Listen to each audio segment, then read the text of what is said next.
Hello and welcome to Fairy Class!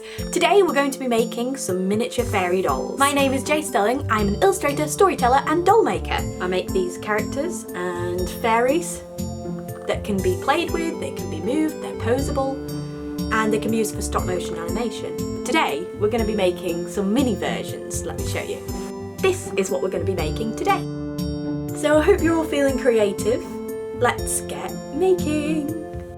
So these are some of the bodies I've made for these miniature dolls, and I'm going to show you how I make those. I use masking tape, scissors, pom-poms, fabric, or ribbons, whatever you've got, wool, paintbrush, brown paint, white paint, and then I use florist wire. You could alternatively use pipe cleaners for this. This is to make the skeleton of the doll. So I make the legs and the arms, and I cut them to size, and then I've got my skeleton. Now to make the flesh, I just wrap the whole thing in masking tape. So I just rip up little pieces and cover the whole thing.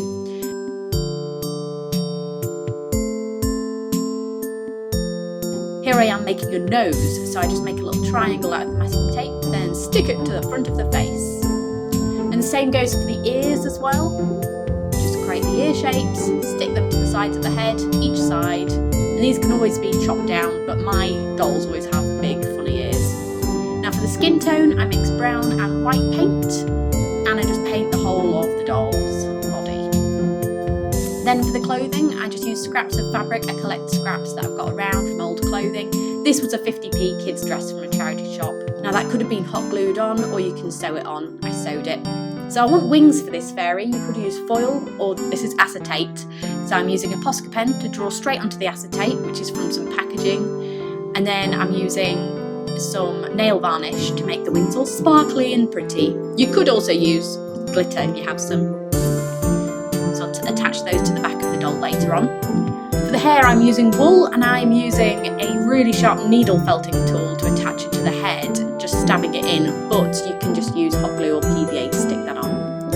And for her little crown there, it's just a little piece of old jewellery. I always collect bits of old jewellery as well, you never know when they might be useful. Now all she needs is a face. You could also draw on her shoes as well, or some tights. You can paint her clothes on alternatively. So I'm just drawing on her features with a pen. You can use any pen for this. I'm using a G-Tech C4, and again a Posca pen for her rosy cheeks. She's just got some dots for eyes.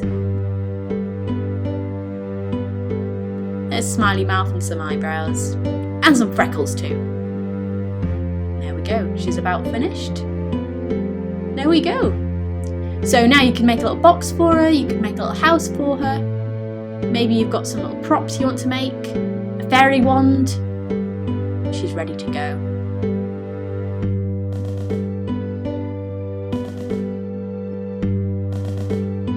And it doesn't have to be a fairy, it could be an elf, a Viking, anything you like. But I hope you'll share with me what you do make. Thanks for making with me, and I hope you'll join me for another fairy class soon!